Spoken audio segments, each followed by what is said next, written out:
This episode of the Buffalonian Podcast is brought to you by the Buffalonian division of the Castsource Podcast Network, a podcast network built by Buffalonians for Buffalonians, featuring the Wings with Blue Cheese podcast and the Buffalonian Podcast, with more shows on the way very soon. Find these shows wherever you listen to your favorite podcasts, or simply visit our website posted in the episode description. Now, without further ado, let's get into the Bills, Sabres, hot takes, and more. The Buffalonian Podcast. All right. Let's go.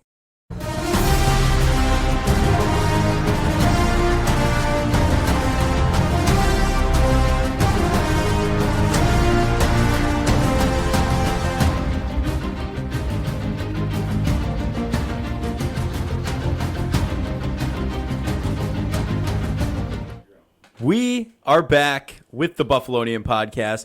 I'm Joe Cali, and as always, I'm joined by none other than Dom Loss. And Dom, I'm coming back right from New Jersey, fresh from the Meadowlands, from MetLife Stadium.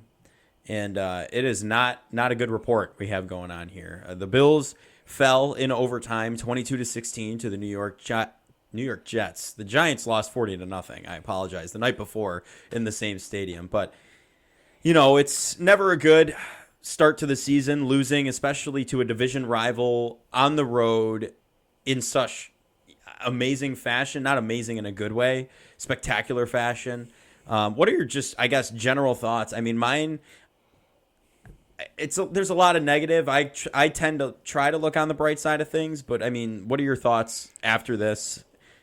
From watching it at home, I should say. I think it was one of those games, especially watching it, was your brain is telling you to turn off the TV, stop watching it, and for some reason you're still sitting in front of the TV watching the game. Especially after the fumble by Allen, I wanted to leave the room and just forget about it, but the power of the NFL, man, has that magnetic pull towards you. You just can't Monday Night Football. Can't get away from it. Unfortunately not. I don't know. It's really, I don't know. The 2010s Bills fans come out of the woodwork after a game like this, all right? I mean, Twitter blew up. The media, of course, they have to report on it. The first episode of the new Undisputed I've ever watched was today. They're talking about, of course, first of all, elephant in the room, two elephants in the room. We do have to just say Mike Williams, the former wide receiver for the Bills, has officially passed away after a false report last week, I believe. Isn't that what happened? It was reported last week. I haven't followed the story that closely, but yeah. it seemed to me that he was still on life support. 36 years old, I believe. So that's very sad for Bills fans. He was a Buccaneer before Bills, so anybody who's had the opportunity to play with him has had nothing but good things to say about him. So our hearts go out to his family and prayers as well. So unfortunate that happened, and then also unfortunate Aaron Rodgers' season is over with the New York Jets. Seeing that live, that was definitely interesting. I saw him get carted off the field. I knew he was going into the tent. You see him stand up after the hit, and then then falls back down to the ground. He shakes his head. So I mean, I didn't see all the angles having sat at the stadium. Like, what did it look like, the injury? I've seen the replay of it, I guess, but in that moment, did you know exactly what happened, or was it like you had no idea? It could have been ACL, could have been anything. Well, I mean, it could have been anything. I think we didn't really get a good zoom. Obviously, when you zoom on, it looks like his calf. That's a tell sign. A sign that an Achilles injury happened, but it was reported as an ankle injury. You didn't really see that the ankle, you saw that it got stuck on the ground a little bit, but yeah, it was definitely a rough moment in the game. Obviously, you don't want to see anyone getting hurt, even as a competitor on rooting for the Bills and all that. It's a huge storyline for the NFL that's gone out the window, and especially after the game, the Jets are a team that, with that defense, if they had the elite quarterback in Aaron Rodgers, they could have made some serious noise. So it's definitely unfortunate. And listen, you also have to just give a massive amount of credit to the Jets that they kept playing, kept sticking around, and we'll talk a lot about it. But the Bills allowed them to do that, and it really shows a lot to the Jets' character to rally around Zach Wilson, and yeah, that's a big time win for them. And I mean, it's probably in the top 5 worst losses I've ever saw in the games I've ever witnessed as a Bills fan. I mean, Right. it's up there with 13 seconds. At least 13 seconds we were in it. doesn't In matter. it. Doesn't I mean, matter. I didn't feel for 13 seconds. Houston game, Urban Meyer game, this game. I mean, it's probably 4 at least. And yeah, Urban Meyer game that was bad. I That don't was think a it's bad as one. I don't think I'm not as embarrassed as I was after the Urban Meyer No, game. because the Jets have a great defense and great talent, and they rallied around the cause of Aaron Rodgers going down, so they had a lot going into it. yeah, So. I had to that say I've plays in. never felt in this game more lower than the Bills' chances in a tie game than I've ever felt in my entire life. No, like you said, I had more faith in them with 13 seconds after putting up all those points within the last 2 well, minutes. I mean of that's just a regulation. gimme, but But I mean, I don't you're know. playing It's- you're playing a team that should be an inferior opponent of Zach Wilson as your quarterback. Especially when after the Garrett Wilson touchdown, I just did not believe. I mean, the pessimist in me just was like, It's when we stood up and stood by the concourse. you know, I didn't look at the dictionary to see if they have a definition for the term Billsy, but I'm you know, whoever makes those I don't think you want to look at the new dictionary. words, I would that was a Billsy loss. That was a Yeah. Bills loss. But after the game, you know, we're 24 hours removed. Well, we're not 24 hours. A little removed. under. A little under. You'll be but, hearing it around 24 hours. But removed, the Jets are cooled, and I have some takes after the game. New segment of Dom's 5 takes. Take number 1. Leonard Floyd is the most underrated Bills move of the offseason. He's the most probably. We had a conversation about who is the most underrated Bill. It may be Leonard Floyd. We talked a lot about what this Bills team was going to look like with Von Miller. Who was going to start opposite of Greg Rousseau? Was it Boogie Basham? Was it AJ Dempsey? How the heck was it Shaq Lawson? We talked more about the interior defensive line. We talked more about Greg Rousseau. We talked more about middle linebacker, right tackle, cornerback 2. It felt like we completely, of the new additions, we talked more about Hardy, Sherfield, Harris. yeah, we kind of overlooked the edge Heck, rushing. Kyle Allen got more views, Yeah. but more talked about from us, from Leonard Floyd. And that man had 5 pressures, had a sack. Obviously, he was a part of the play that hurt Aaron Rodgers. So he had a monster game, and it makes me feel very good about that. Could be a potential question mark about Von. Yeah. Now without solid. even without Von, having him and Greg Rousseau, who had a great game as well, makes me feel really good. And especially when Von comes back, it doesn't feel like there's pressure now on Von when he comes back to be like, hey, we need you to be special. It's like, no, we have now this kind of 3 alignment. Greg Rousseau now can also play a little bit more inside, and you can have Von, and it just opens up so much for this defense. I think you're 100% correct. He is definitely one of, if not the most underrated player on the Bills. And not only because, you know, his performance last night. Of course, it's going to go back to he's the one who got Aaron Rodgers. He's the one who, you know, whatever. But I think that was depth-wise one of the best possible scenarios they could have gone with. He's hungry. He wants it. They did a great job. He did a great job last night of getting after the quarterback. It wasn't just one time. He was back there quite frequently, you know, and it's exciting to see that we have depth at that position because now Greg Rousseau, Leonard Floyd, Von Miller, and even maybe AJ Epinesa. I don't know. I thought Shaq Lawson played better than AJ last night. So. Yeah, well, Shaq Lawson, yeah, I would agree. I think those 4, and maybe AJ fringe 5th, whatever, just being on the roster depth-wise, that is one of the most underrated rooms now because of Leonard Floyd. So my second take, this is going to be probably the most controversial one on the side, in my opinion. Okay, all right. I I'm believe ready. the Buffalo Bills, when they won the coin toss in overtime, should have deferred. Now, I will get the argument that you have a $250 million quarterback. If you defer, that shows that you lost faith in him or whatever. I just believe if the Bills wanted the best chance to winning that football game, kick the ball off the Jets. Your defense was dominant all night long.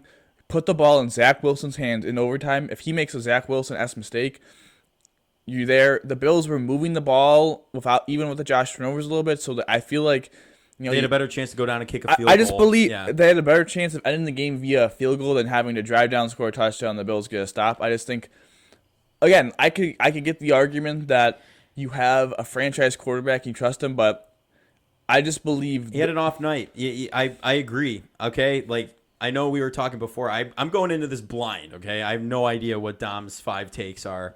We were talking before that this one could be a little on the controversial side on my end and listeners' ends.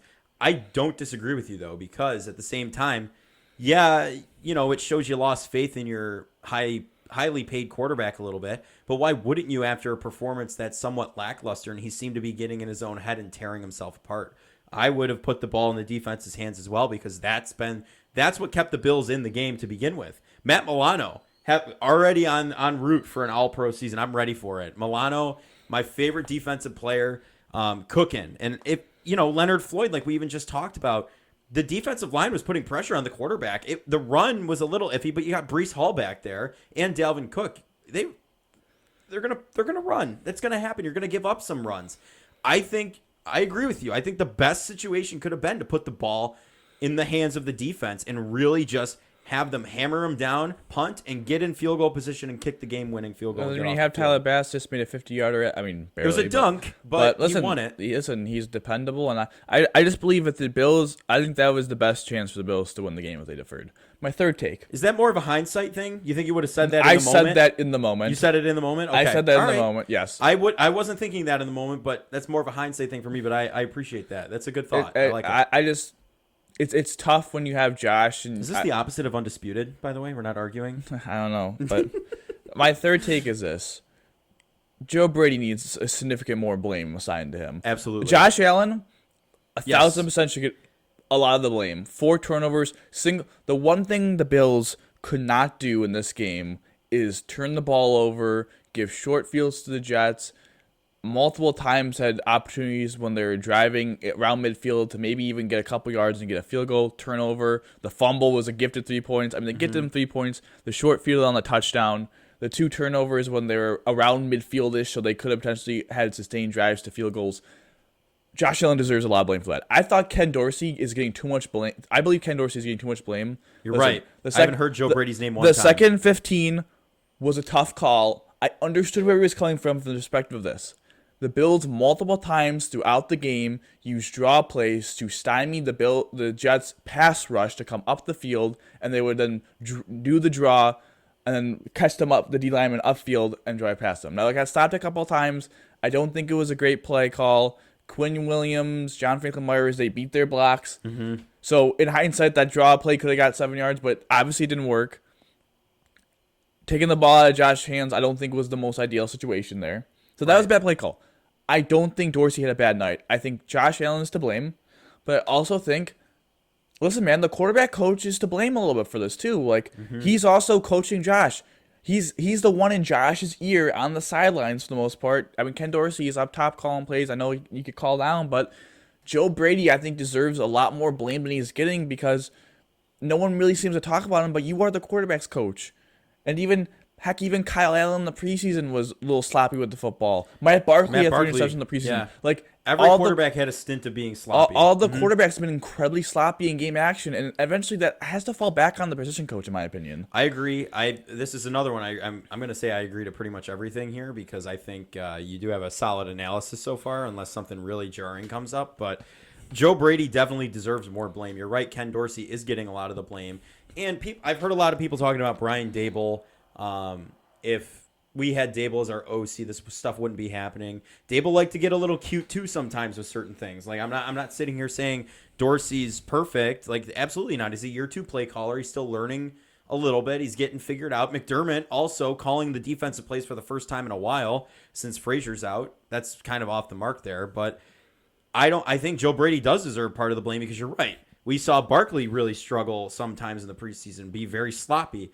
Kyle Allen struggled, was very sloppy. And Josh Allen last night, that fumble, I mean, should have just fallen on it. Why pick it up and try? I get it, hero ball, okay. Why do that, though? Why not run the 20 yards on that first interception, but heave it downfield 60 yards?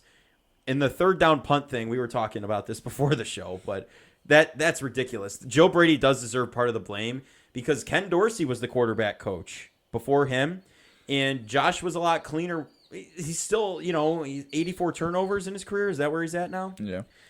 He's still, turnovers, but there was a lot more payoff. But Joe Brady, I don't know. I do agree he deserves some of the blame for this, and he's being left out of a lot of conversations, which I've noticed quite frequently. My fourth take is Josh Allen is the reason the Bills lost the game, but the most concerning performance from the game is Jordan Poyer's because he looked washed. And I'm willing to be like, it's one game, it's week one. He looked bad on that big run against Jalen Warren in the preseason. And there was the Breece Hall run was bad. The other Breece Hall one that run for 26 yards should have been easily bottled up. Yeah. He doesn't make the play. And also late in the game when the Can we just talk about Benford flying up on that first one though? Later in the game too, Alan Lazard makes a catch and Poyer whiffs on him and he gets an extra 10 yards. Benford made a nice play. I will say this about Benford very quickly, but we'll get into Benford. Mm-hmm. That play will be the most underrated play of the season. Yeah. Because that should have been a game-winning play. Will never get the credit it deserves. Nope. Yeah. Because that was pure hustle. But going back to Poyer, it's a brutal game on his end. Hyde looked amazing. I thought Micah Hyde played a very good game. I am incredibly concerned about Poyer because he did not look good in the preseason. Didn't look good week one. This is a guy that's a warrior. He's done so much for his franchise. I got to start believing that the injuries and him playing through the MCL and the elbow maybe have caught up to him. And Taylor Rapp, I don't think looked very good last night. They healthy scratched Damar Hamlin. I would be shocked if they start putting someone else in for a spot, but it was definitely a concerning performance that I believe Josh will improve, and this is just a very low for Josh. I'm concerned of Jordan Poyer's performance now. Okay, I can understand that. This is I'm agreeing with you, but I'm also gonna offer a little bit. I'm more on the side of okay. It was week one. You're right. He was kind of rusty in the preseason. Looked a little rusty. Didn't. I think by the end of a couple weeks or whatever, by next week, you might see a different Jordan Poyer. I think him and Hyde are going to be a little more coherent. Hyde was. You're right. I mean, he played very well. I have no complaints about him, but Poyer did get cooked on a couple plays, and I think this might be a reality check at this point. Like, same with Allen. I think it's a quote unquote reality check. You were humbled. You were humbled by a backup quarterback that was benched last year for Mike White and for being inefficient. I don't think Jordan Poyer should be humbled by that, but Micah Hyde and Jordan Poyer are the same age, and Micah Hyde looked a lot fresher and a lot better than Jordan Poyer. Yeah, I don't know. I don't think it's a long-term worry. I think it'll come around, but I do understand what you're saying with this. I am very concerned.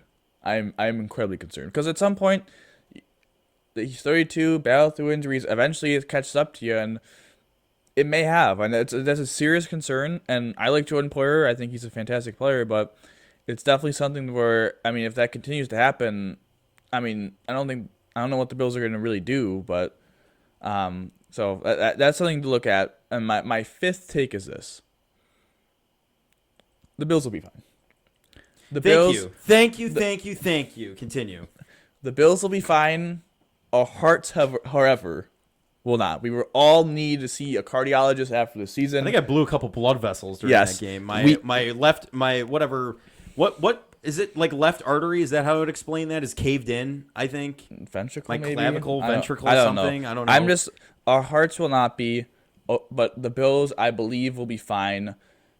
Listen. Eat light for the next 90 days. Your blood pressure did spike last night. Joe Burrow and the Bengals scored 3 points against the Browns. Yes. The Browns own Joe Burrow. It's time to just say it. The Jets defense owns Josh Allen. Robert Saleh had Allen's number for the past few years. And they're only going to see him one more time. Maybe two. They're not. Well, okay. Guaranteed one more time. Guaranteed once, maybe twice. The Raiders defense next week is not very good. No. Other than we'll talk about the matchup, but I think Max Crosby versus Spencer Brown will be huge. But I think this is a get right game. The Josh Allen will be fine. This defense looked really good. I know it was against Zach Wilson. It only goes up from here. And am I concerned with the defense that their run defense was a little lackadaisical? Absolutely. The tackling needs to improve. Mm-hmm. They were misaligned on that big run.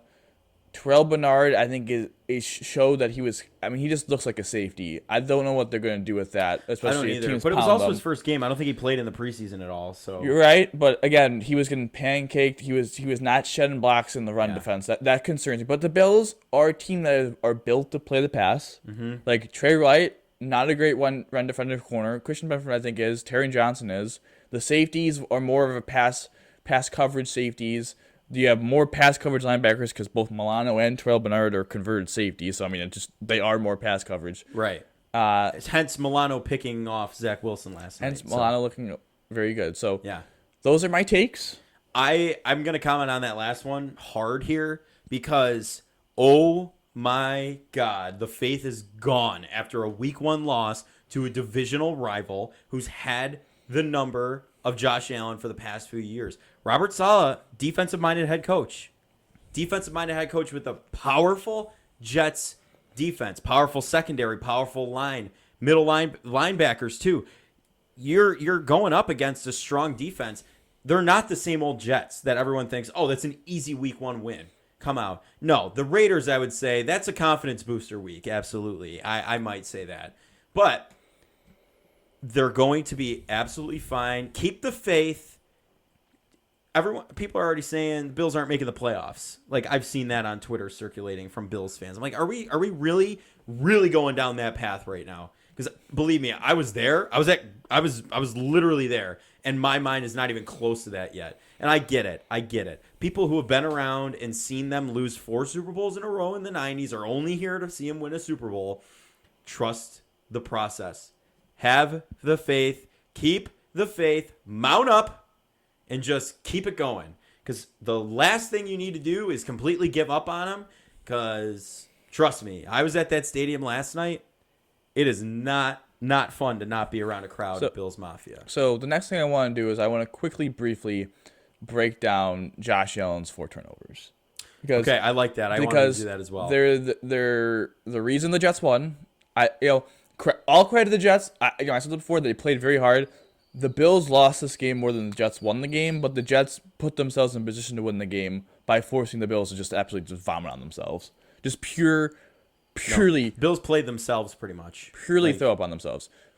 So, first interception was the running one. On 3rd and 8. He rolled out to the left, ran up to about the line of scrimmage, and then hucked it all the way down the field, even though he had 20 yards of ground clearance with no linebacker in sight to run and get out of bounds and get the first down. Frustration with this. It's a 3-0 game. Also, the Jets, I believe, had 13 points off turnovers, if I'm not mistaken. Let me just double check that real fast. Not counting the punt return, the fumble they kicked a field goal on, the interception they scored a touchdown on. 13 points, because the only time they didn't get points off turnovers was the opening drive in the second half of the field goal. Okay. First interception, 3rd and 8. You gotta run for the first down. You're at your own 31. Right. You have an ability to continue the drive. If you get the first down, you're in your own 40-yard line ish.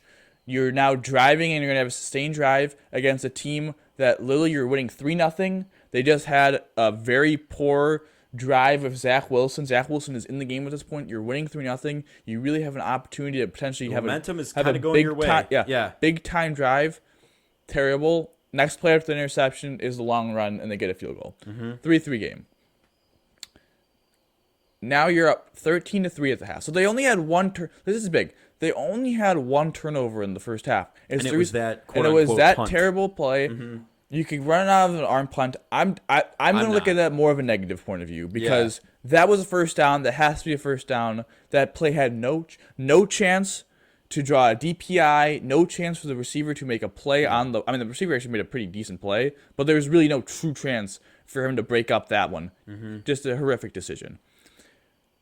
The interception then... So, the Jets kick a field goal and make it a 7-point game. First drive of the second half for the Bills is the interception. I believe it was to Stephon Diggs, if I'm not mistaken, on the D play.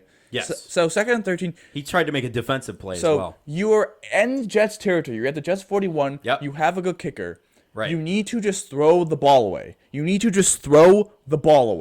Because if you throw the ball away, you're 3rd and 12. Just run a little 5-yard play or whatever. You're going to get yourself field goal range. Bass, you trust Bass in 50+. If he makes it, you're back up by 10, back up by 2 scores. 2 scores is such a big... 10 points just seemed like such a big thing to... That was the mark. They were up by 10. Not at that point. Not at that point. It was 13-6 at the point. But just a horrific decision with the football. I know Quinn Williams is coming right at him. No one is really open on the play.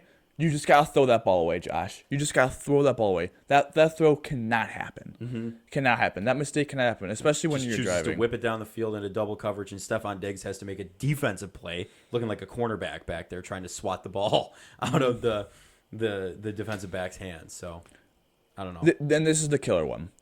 Yeah. 3rd and 2. You're at your own 43. You're still up 13-6. You are now under 10 minutes to go in the 4th quarter. The idea was not a bad idea. Inside leverage from the safety. Gabe Davis runs a bad route on the outside. A bad throw by Josh because he needed to throw that to the sideline. But you have Stephon Diggs. You have Dalton Kincaid to your left wide open. You have to be able to read the screen, the whole field. Excuse me. If he reads the field, first down, you move the chains. You're under 10 minutes at that point. You're gonna start a drive. You're gonna get close to midfield. Again, you're going to get closer to potentially having a 2-score lead. No, you throw an interception. Your defense is now in a short field. The Jets are able to capitalize, just only needing to get 57 yards for that touchdown to Garrett Wilson. All of a sudden, you're in a tie ball game. Yeah. No, I'm reliving it, thinking about him, because I remember, the heckling Jets fans around me as this all happened. But it's just, that one was like, okay, the game at this point, I know they were still, weren't they? They were still ahead up by at that 7. point. Still up by 7. They were still up by 7, but at that point, I was like, the momentum's currently swung in the opposite direction. It's the Jets' game to lose at this point. They're going to go down and score either a field goal or they're going to throw a touchdown. And Zach Wilson was putting together in the running game. I mean, that took a lot of pressure off of him. And having Dalvin Cook, having Breece Hall, like that's dangerous. And to throw a ball like that, like all three of those, first of all, you gave Whitehead his incentive in his first game to get an extra $250,000 bonus on his contract. And second of all, it's just, I don't know, like I feel like we were saying how positive we should be still, right? Like we were literally just talking about this, how positive we should be. But at the same time, you have to kind of do a reality check and look back at this stuff and be like, okay, it's always the apologizing. That's what happens all the time. Allen owns it well. I'm not even I'm not going after him for any of that. It's just the fact of, when are we going to start seeing what he's saying come to fruition? Taking care of the ball, not leading into tackles and digging your head down, and when you could just run out of bounds and get the same amount of yardage. We saw a lot of that yesterday. We saw a hurdle that didn't need to happen where he could get hurt. Aaron Rodgers left the game with the torn Achilles, we find out. So, I mean, it's very real, very quick. Those 3 turnovers didn't help. 4 turnovers. 4 turnovers technically with that stupid fumble he should have just fallen on. But again, we're getting negative. No, it's not getting negative. We're being real. It's not realistic. being negative. It's being authentic and real. And then the 4th turnover is a turnover that made me almost want to vomit.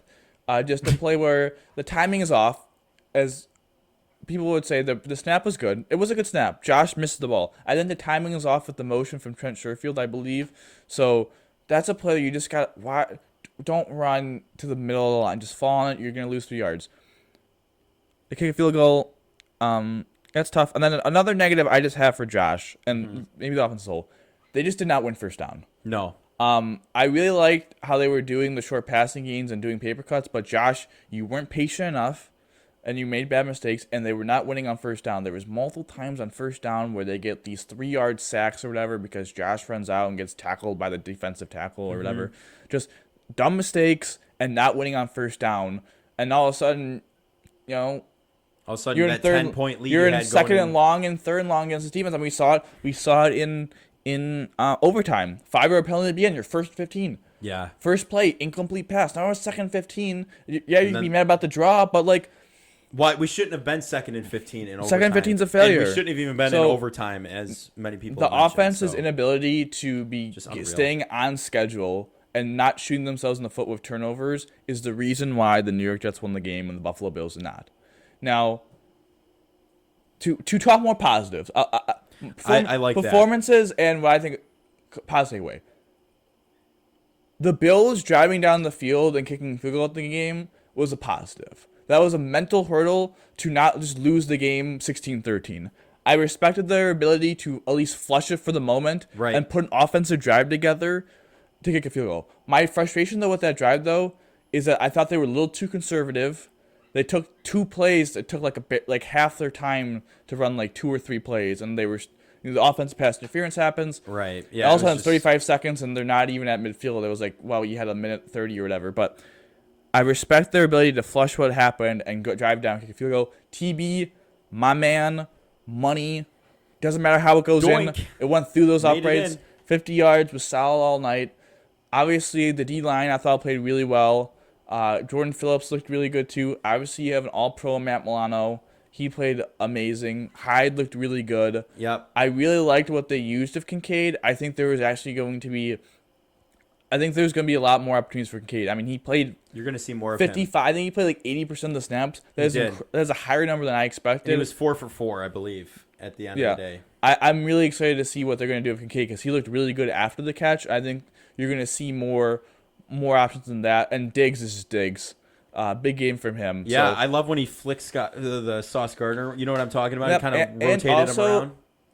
Osiris Torrance, I thought, played very well, too, at right guard. So yeah. There's positives. My last negative, because I don't feel like it's right to end on a positive note after this game, is that punt return is a failure by both the coverage and Sam Martin. Yep, Sam Martin. That was what a time to botch a punt. First off, Jay Feely pointed this out. It's a terrible punt because all the coverage is going to the right, and he punts it to the left. You're on the right hash. You short arm it to the left, short kick it. I don't even know short arm it. You kicked it. I don't know what the short kick. Whatever. Short kicked it to the left. So that was a miss. And I think Emmanuel Acho, who I don't really like because he's a mega Dolphins fan. Actually, I would highly recommend everyone look at his video about the failures of the Bills' punt coverage on it. It was very insightful how Cam Lewis, the first gunner, as a gunner, you want the person to go backwards.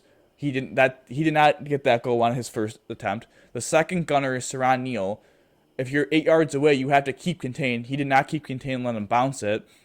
And the people in the middle of the field, Acho made a good point how you want to be spread out like 5 yards away from each other to avoid what happened to the Bills. They were all congested. So, well, it is a complete failure on the coverage. Sam Martin, I think, is most to blame, but everyone has a point. The Sam Martin tackle thing is the most overrated thing talked about.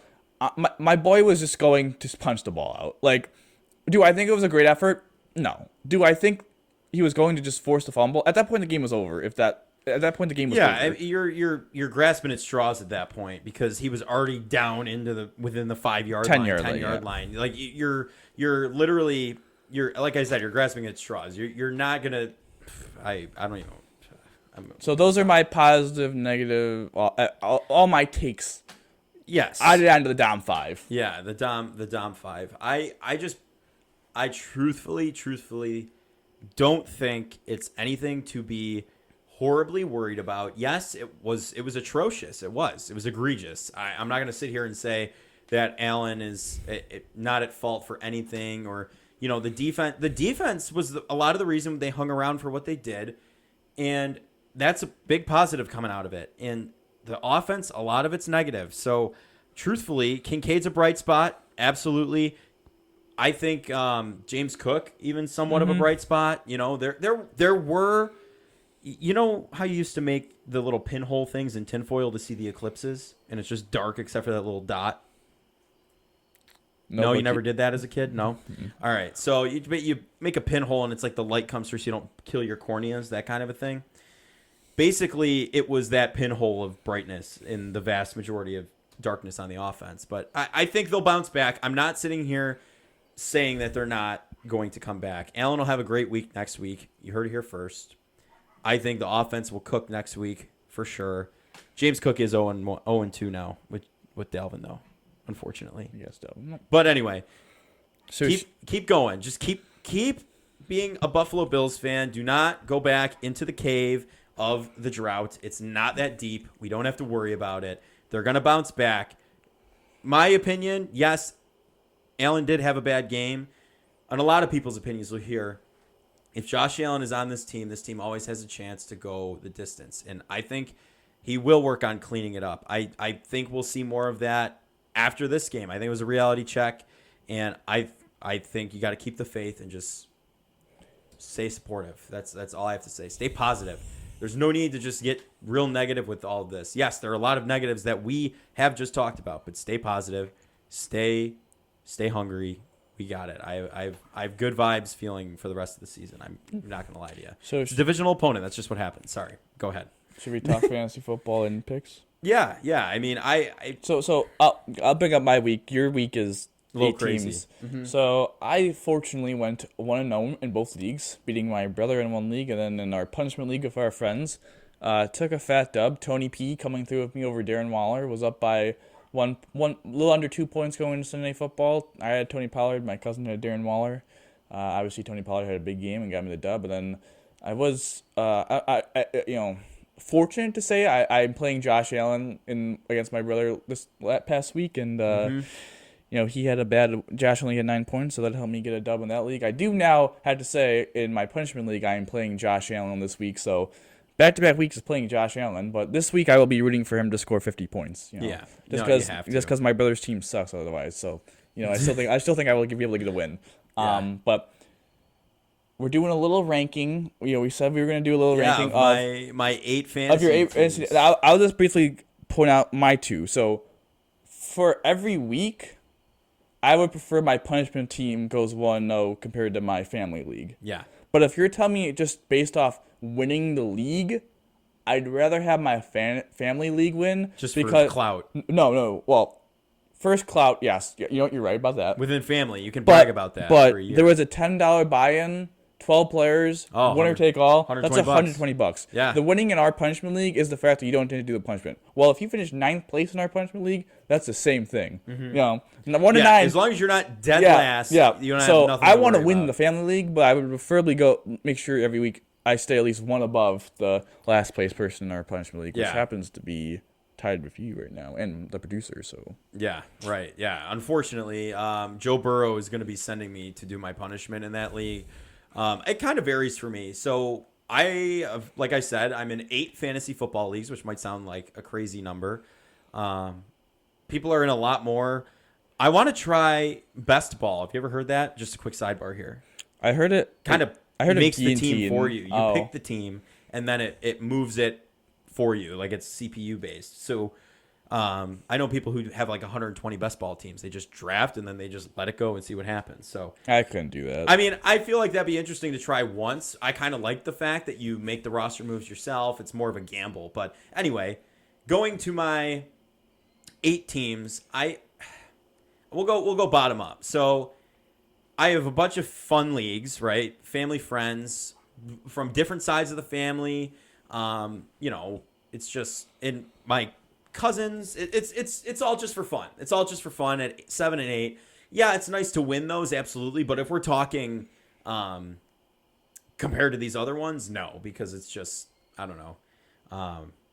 I don't know. It's more for fun. That's the best way to say it. So then we have my roommates league. I currently live in a house with 4 of my roommates, and my girlfriend lives in a house with 5 roommates. So the roommates league, all of us are playing each other. There is a punishment. It is nothing near what we do in our punishment league, though. It's like chugging a 4 Loko or something like that. You know what I mean? Like that's about it. Like it's nothing, no product placement or anything like that. But it's nothing egregious, like going to Tim Hortons and spending some cash. Not even like that's egregious, like we talked about last week. But next is my work league with no money. I do have a work league for money. We'll get to that in a little bit.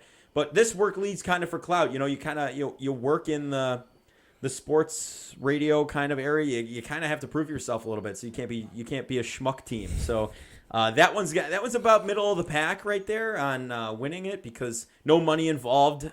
But it also does matter because you can go around bragging about that at work for the next year. So that's a pretty good one. At 4, we have the Couples Clash League, which I'm in with the producer, Michael Mooch. And it's where the girlfriends draft the team and then the boyfriends manage the team. So one partner drafts, one partner manages. So my girlfriend Morgan drafted a fantastic team. I think we took you down in the first week, right? Right, producer? Yeah, we took him down in the first week. Absolutely. We are just the two of us. That's the team name there. So we're cooking right now. We're continuing that. That's a good one just for clout, saying, I could show that to people and be like, my girlfriend could draft a better team than I can, which is definitely the case in most cases. So anyway, we're going to the third highest here, the family league.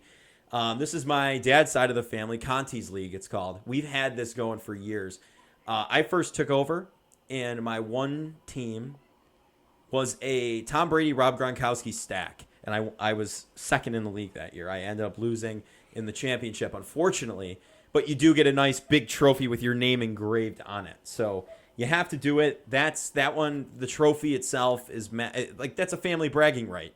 You get to take it home. It's got your name on it. It's engraved in history. So the trophy, definitely. Then the work league for money at number 2. $60 buy-in, and there are 10 of us. And it's winner take all. $600 payout if that comes out. That's a month of rent for me. That's big. That is big. But not nearly as big as the Punishment League. Because, oh boy, do I not want to go and have to deal with this. We talked about the punishment that we chose last week. It's going to Tim Hortons. The number of Tim Hortons you have to go to are the number of losses you attained on the season. So 10 losses, 10 Tim Hortons. You have to start a pay it forward line and pay for the person's order behind you in the drive-thru. So could be a coffee, it could be a $30, $40 bill. You do have to buy something for yourself every time you go through in order to go through the drive-thru. It could be a $40 bill at minimum. It could be $100 maximum. That's kind of where I'm having it, $80 to $100 max. So again, nothing absolutely egregious. Again, let us know what you think about that, and if that's something that you would do with your friends, if that gives you the idea. It's all interesting, but that one I do not want to do that. And again, that is do nothing but not come in last. You have to come in 9th, 8th, 7th, 6th, 5th, 4th, or 3rd, 2nd, or 1st. You have to. You cannot come in 10th, and that's all you have to do. I would be content coming in 9th place and just not having to do it like that. But still, top priority not to come in last place in that league. Yes, I probably would have, if I could do a 1A, 1B, it would be the money league, the work money league in that, because there's some serious money on that. So, but anyway, those are my 8 fantasy football leagues. I'll keep you updated on those throughout the season. Can you give us what is your record? Okay, let me pull out the records here. All right, because as you're pulling out the record, just come up. I have one quick sidebar. Okay. So, as many of you probably don't know, my brother, grandma, and I are in a family league with about 50 other individuals.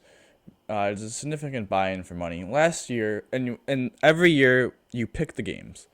The only games you don't pick are the games the games that are not non-Sunday and Monday games. So if a game is on Saturday, a game is on Thursday, we don't pick them. Obviously, if you're on your bye, you don't have the game picked. Last year, we had the great honor of finishing first place in this league by 2 games. The producer is on another team that finished significantly lower than us in the standings. But he won't let me talk about the details about that. But we did win the league, which was very exciting because my brother and I and grandma usually don't do too hot in the league sometimes, even though we do so much football stuff. That was a great honor. Week 1, the results came in, and we did solid. We went 10-5. Really good week. I went 11-5 personally because I did pick the Lions on Thursday night, but that doesn't count in the league. We finished tied for first in the league, with 10 wins. And the system is, first, second, third, and fourth place each week get a certain, amount of money. Unfortunately, we did not finish in the top 4 in the tiebreaker. So every week you say how many total yards between the 2 teams on Monday Night Football are. This week was obviously the Bills-Jets game. Week 18, the last week, obviously since there's no Monday night game, we just do whatever game the Bills play in week 18. So with the Bills-Jets, even though the game went into overtime, had a 6:03 tiebreaker, and unfortunately we went a little high with the 7:50 tiebreaker, and the guy who finished in first had a pretty low tiebreaker close to it, and the guy who finished in fourth, I believe's tiebreaker was 7:13. So we were 37 yards off from winning money. It's heartbreaking. I am incredibly saddened by that. We did, however, pick the Browns over Bengals correctly and the Packers over Bears. Very proud of those 2 picks. We lost the Dolphins game. I don't want to talk about that choke job. Somehow the Rams beat the Seahawks. Don't even want to discuss that. That was incredibly sad. We did go. Unfortunately, honestly, we lost because we lost the Monday night game because we were with the Bills. We went 7-1 in the 1:00 games, which is elite. Yeah, pretty good. Only loss is the Vikings lost to the Bucks. We unfortunately though went 2-3 in the 4:00 hour because we lost the Dolphins game, the Rams game, and the Raiders game. 0-3 there. So overall solid week. We were going, but as Josh says, we're going to improve. We're going to think about our process, maybe pick some more upsets. But overall solid week. So now, did that give you enough time to look at your 8 leagues? Plenty of time. Thank you. And nice filibuster for me. I should run for Senate. Yes, there you go. Yeah, right. Like McCarthy, right? Just sit there and talk. Anyway, I personally, here's how it goes. So right now, out of the 8 teams, 5 of them are 1-0. 3 of them are 0-1, and you know why? Because I assume you didn't win tie. I had Joe Burrow and Josh Allen as the quarterback. And the What 3 leagues did you lose? I lost the punishment league, the lowest. So you're number scorer. one. You're number one. Can we get the rankings back up? Yeah, This is- yeah. The number this is one, the number one league, I lost that week 1, 89 to 87. So garbage pig game. How did you lose? I lost because I'm trying to look. What are the reasons? What you lost because you had Joe Burrow score 3 points. I'm in the league, so I can give an Yes. update. And the fact that Garrett Wilson caught that touchdown and killed you. Yes, and You lost. I just FI. Joe in that league had the lowest score of the 10 teams. He lost to the guy that had the second lowest score. Right. So It was literally a pig game. It was a garbage bin. Game. Yes. And then, of course, the next game I lose is the work league, the money league, and I'll tell you why I lost. So this 1-2. 1-2, Oh. 1-2 are down. Oh, is it 1, 2, and 3? But I'll tell you why. Because I had Josh Allen at quarterback. T. Higgins got 0 points. And then I had... That's really it. I mean, I didn't have anybody go crazy. How much did you lose by? I lost 105 to 95. So only by 10 points. So nothing too crazy. So if T. Higgins if had I a- had Josh Allen have a normal game, I would have You probably won. should have won. Yeah, yeah. I was projected to win by like 10 points, and then everything went south. So then the next game I lost, let's see, was just it's the roommates league. I lost one. So 6. 1, 2, and 6. Yeah, 110 to 99, and I lost because I had Josh Allen at quarterback again. And then what else happened? I shouldn't have lost this one. Yeah, I had Josh Jacobs as a running back, only got 9 points. And I'm trying to think. So I can't see that one. I can't go back That's now. all right. Yeah. So you went 4 and 3 with the teams that you drafted. 1-0 with the teams Morgan drafted. Want to know what the teams Morgan drafted? Yep. And then 5 and 3 is a solid week. 5 and 3 is a solid It's just kind of week. unfortunate though that you lost 2 leagues that you don't want to lose. Well, I do want to highlight this real quick if I can. The 2 leagues I'm in where I won on Sleeper, I have 5 on ESPN or 6 on ESPN and 2 on Sleeper. So on Sleeper, I won with Joe Burrow only getting me 3.18 points because I had Stephon Diggs get 29, Brandon Ayuk get 35, and the Eagles defense get 15 in this one. And then in the next one, Joe Burrow got 3.18 points again. Justin Jefferson got 24. Garrett Wilson got 14. Connor got 12 from Arizona. Brandon Ayuk got 32. And then the Cowboys defense comes in hot with 40 points. 40 points on defense. And, so these leagues I was projected to lose by a large margin after Joe Burrow went to 3 points. But I had a lot of skill players come in the defense save the day for me. So, 5 and 3 again, 4 and 3 really of teams I drafted. Not too shabby. I'm plus 500 over the start. So we'll keep track. Listen, I won a league co-managing with my brother the first year we played. We drafted Peyton Manning 4th overall. It was the year in 2013. I think That was a while ago. I think Peyton Manning did pretty well that year. Yeah, I would think so too. So, transitioning now from Bills talk, from fantasy football talk to a brief Sabres talk. Wait, one thing on the Bills talk actually. Speaking of Jordan Poyer, I do want to mention this. Okay, while I was in Philadelphia, I may or may not. You mean New Jersey? New Jersey, not Philadelphia. Jeez, I don't even know where I've just been. I've been all over the place. So when I was in New Jersey, there was a tailgate at a sports bar that shuttled us to MetLife Stadium on little buses. They had 4 little buses running. I'm standing there talking with some Bills fans, and they said they met Jordan Poyer's dad. And I'm like, oh, that's awesome. Who comes walking through the door behind? Jordan Poyer's dad. So I just had to get a picture with them. And it was absolutely one of the coolest guys out there. Comes up, shakes the hand, gets the picture. And the funniest thing about it was he's got, if you can't tell if you're watching, that little badge on his polo is JP. It's a Jordan Poyer brand shirt. And I asked him, I'm like, that's an awesome shirt. Like, where did you get it? He was like, I have to make my own because they don't make them in 4X. Because if you can't tell, what a guy, what a man. Like he was stacked. Unit? He's a big guy, absolute unit. I did a little digging on him, and he is not Jordan Poyer's biological father, his technical stepfather, but he's stepped in and raised him and, got that competitive edge to him and made him the athlete he is today, baseball, football, all of that. So it was great to meet that guy. I appreciate you saying this story after we crapped on him. I know. But still, I had to. I mean, No, I respect It, it. it was a cool meeting, and I have another meeting story I technically. mean, I mean, Alex Tuck's mom. And Alex Tuck's mom, Jordan Poyer's dad. I'm meeting the parents, right? Yeah. Like that's just what's He's happening. part of the parental Pagula. Well, not even Pagula Sports Entertainment because I got yanked. But Yeah, transitioning now to Sabres talk very briefly. there'll So be another meeting story. with before Sabres we talk, talk about the main thing, which is Rasmus Dahlin's potential contract, that's very rumored.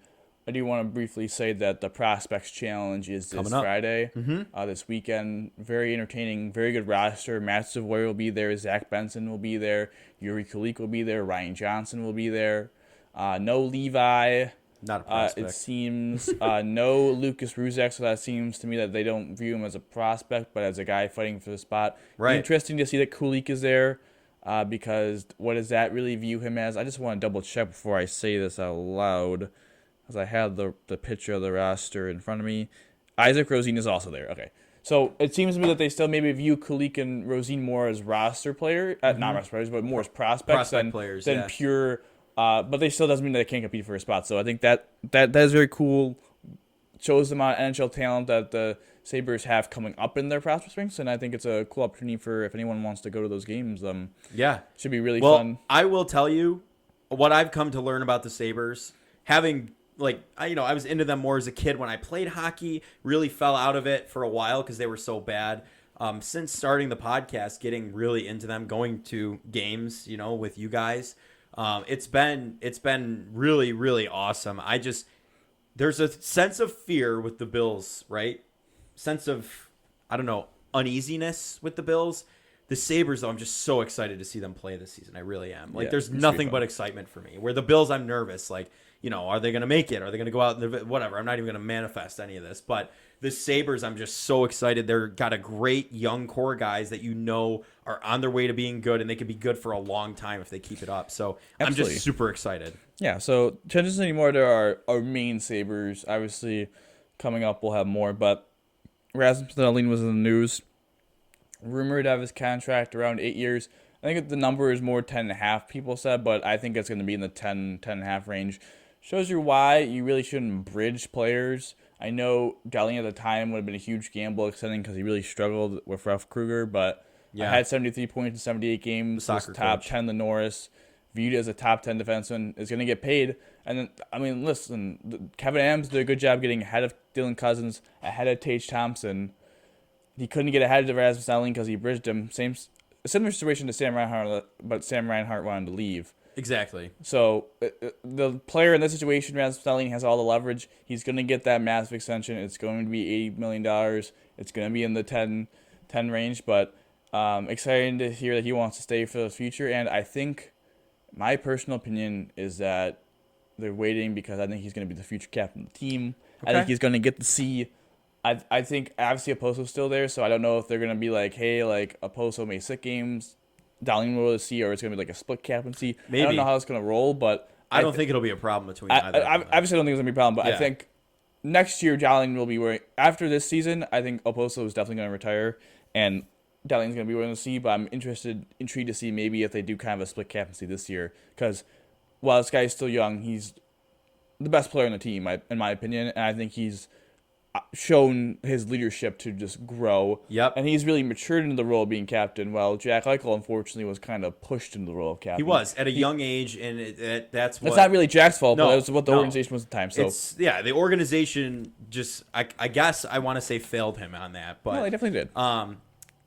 another meeting story here if we have time for that. Yeah. So I'm sitting on my plane ride home, right, where it's a United Airlines. I've had the sampler of airlines in the past month. Went to DC for a family wedding. Flew American for the first time. I've only flown Southwest or JetBlue. Flew JetBlue to New York City. Flew United back. So I think I've hit the big 5, big 4, somewhere around there. Did you hit Southwest? Yeah, Southwest that's the first one I ever went on. But this was a smaller plane, so I'm thinking to myself, okay, we're going to see a lot of Bills, a lot of Buffalo people here going home after the game, which was true. Everybody had Bills stuff on and looked really doom and gloom. And there were a couple Jets fans just talking to Bills fans like, Josh will bounce back. I heard one guy saying all this stuff, even Jets fans saying it. So camaraderie at an all-time high going back to Buffalo. Anyway, I sit down. I'm next to a stranger, actually, funnily enough, just another, Bills fan, whatever. And I'm the only one who seemed to notice this. My parents are on the aisle. They're across from me. They're next to me technically, but across the aisle. There's this kid who looks like he's my age, looks very familiar. I'm trying to put my foot on exactly who he is. Takes his backpack off. He looks like, I kind of like look at him, kind of make eye contact. I like nod. He like nods like hello. And then he puts his bag up and he's like lifting it because I had a backpack. So I used my under the seat, whatever, as like a carry on. There was no room in his overhead compartment. So he came back and used mine. As he's lifting it, I see a little wolf on the front and I see D. Levi on the bag. And I'm like, no way is this Devin Levi. Of course, he asked for a bottle of water too for the hostess. He's got to go sit and get hydrated. He's getting ready. So he's sitting a couple rows up from me. Like he's walking back. He knew, I knew, but I didn't know like who it was. I put my foot on it. I lean over to my mom and my stepdad over on the other side. I'm like, that's Devin Levi. And they're like, no way he's on this flight. And I'm like, the Sabres a lot of the guys were at the game last night. There's an absolute possibility. And then I pulled up a picture and they're like, oh my God, what an observance on your end there to see that. And then, we're going down the escalator, down the baggage claim at the end of the, the end of the flight. And there's a guy in a tuxedo and he's got D. Levi written on a whiteboard. And I'm like, yep, I knew it. I was like, that's Devin Levi. Attempted to maybe ask for a picture. Not attempted, but like was going to try to. On the plane, that would have given him away. Just admit that you chickened out. No, I didn't chicken out. Did you ask him? No, he had his head down. He was getting his stuff. He stayed on the plane way past. He was like where everyone was getting off behind him. That's a veteran move. It's a veteran move. He clearly didn't want to be noticed, and I'm not going to be the one to get on the plane and draw attention to him. You know what I mean? If I say, hey, that's the Sabres goalie, he's going to be swarmed getting off the plane. You could at least said hello and said I nodded. I guess said good luck. Being respectful. I've been respectful when you do. No, I didn't want to draw attention to him because he clearly didn't want attention drawn to himself. But anyway, Devin Levi. You could have asked him what he thought about the Ahsoka series so far. I still haven't watched it. I'm going to when I go home tonight, though. Anyway, that's my story on bumping into Devin Levi. Not meeting like Jordan Poyer's dad, but bumping into Devin Levi. So we're bumping into everybody. Who else did we? I bumped into Kevin Adams at the Thomas Rec concert. You bumped into Pagula too. Like it was all over the place, So we're bumping into everybody but I bumped into the player now. I was bumping into everybody but the players, but now I bumped into a player. So it's crazy, crazy time. We got a good week coming up. Betting on the Bills coming to you on Friday. Had a lot of fun doing that again last week. Loved doing it. Anything else? Any lingering thoughts you'd like to address here as we close out a nice recap episode here? Go Bills. Go Bills. Stay hungry. Mount up. Keep the faith. We'll catch you on Friday for betting on the Bills.